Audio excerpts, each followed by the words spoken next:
Hey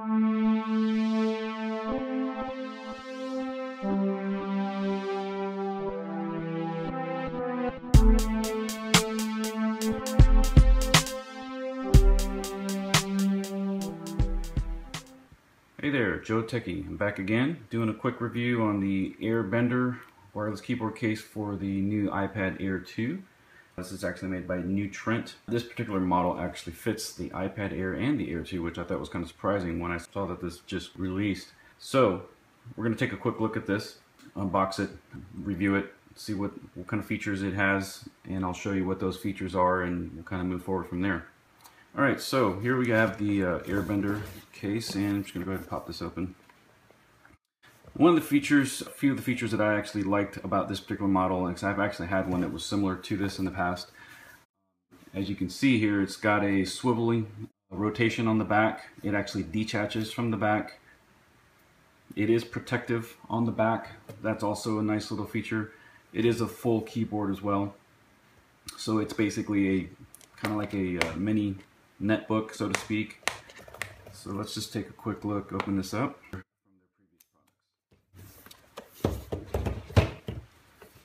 Okay. As you can see, the packaging looks quite nice. Charging cable and some literature here. User manual, probably a little quick start guide. Okay, we'll just set that aside.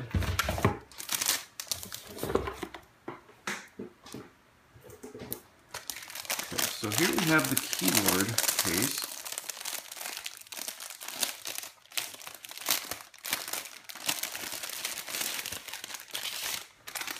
This actually has kind of a rugged body feel to it, which is kind of interesting. I was a little skeptical when I saw this that it would fit for the iPad Air 2, because the Air 2 it's thinner than the iPad Air, the first generation. So let's see how this actually looks when I present the iPad Air 2 into the case. So just off the bat left, you can see this here. You've got the full functioning keyboard. All the keys, standard keys are there. You've got your function keys for certain things. Like you'd hold down function, you have home, page up, page down, and you have a function key for the lock. Although that's the only button for the lock, I would assume that actually works all on its own. But you do have your standard, home screen, brightness, up, down, your toggle keyboard features for other languages, your cut, copy, paste, your play buttons, rewind, fast forward, pause, volume, up, down, mute, and of course lock. And then you have your standard keyboard. So alright, let's take a quick look at how the iPad will fit in here. First, let me just show you this feature here, which is I think it's pretty neat personally. This detaches just by squeezing these two little pieces here, and it actually comes right off. So you can take this off as if it were a standard tablet basically. Okay, so let's present my iPad here. Do buttons in first, therefore reducing the amount of drag or rubbage on the actual key or buttons. So how they're able to make this fit, quite interesting actually. There's a little bit of play from what I'm seeing here, just a little bit of play. And if you notice, there is a little bit of a gap right in between there. Kind of hard to see, but there is a little bit of a gap there. So ultimately, that's how they're able to make this fit both with the iPad Air and the Air 2, which is what I have in Air 2. So nonetheless, let's just go ahead and move forward here. I personally wasn't quite fond of the both fitting. I was hoping that maybe they would have two back covers, one that would fit the Air 2 a little more snugly than the Air first gen. So you've got this little gadget here, and it actually pulls out. So there's a button here on the back, and what it does is it actually pulls completely out. So therefore you can actually stand it up, kind of prop it like that. You could be a little further away from the actual iPad and type away if you wanted. It's one of the nice features about this particular keyboard is that you can actually detach it and almost make it like if it was a monitor. kind of, so to speak. So it easily just pops right back in there, and it just kind of locks in. You'll see you've got different teeth in there for different viewing angles.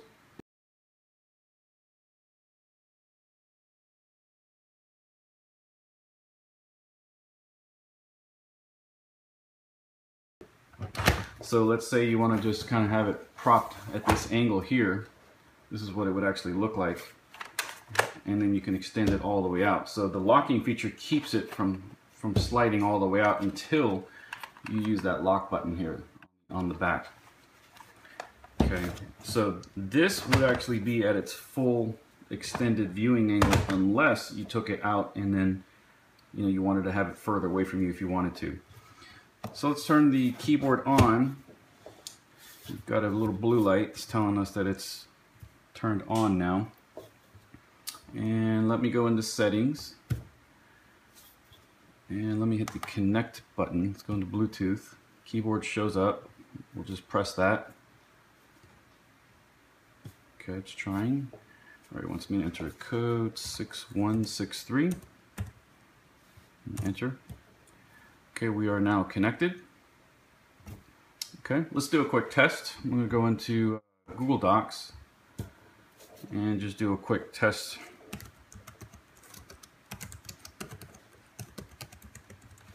Alright, that looks pretty good. Types quite nice.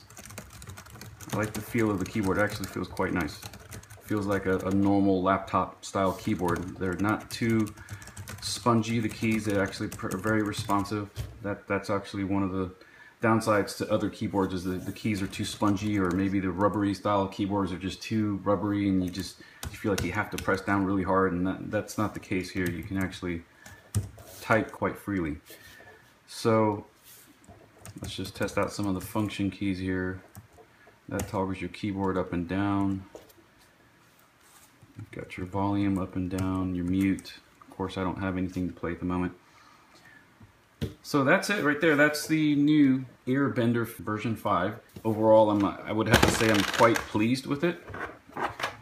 It is quite nice. It feels fairly rugged while not adding an extreme amount of bulk. It's actually not very heavy, believe it or not. You would think it's heavy, but it's really not that heavy.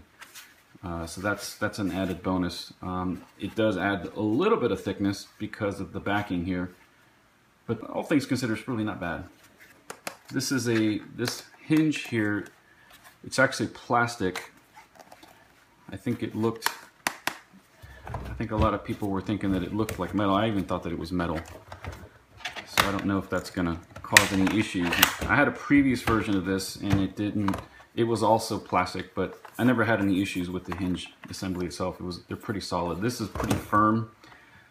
Right here, it actually you have to put a little bit of force to bend it forward or backward. And you have your groove where your actual iPad sits. I'd say this is a pretty solid keyboard for the price. This is roughly, I believe, around a $45 keyboard at the time that it was purchased from Amazon. All in all, pretty nice little buy. It's pretty solid. It's rugged. I believe that there will be some happy users. So if you found this review useful, hope you did. If not, that's okay too. But if you have any questions or comments, I'd be happy to answer any questions that you may have. And that's it for now. We're signing off. Joe Techie, and we'll catch you later.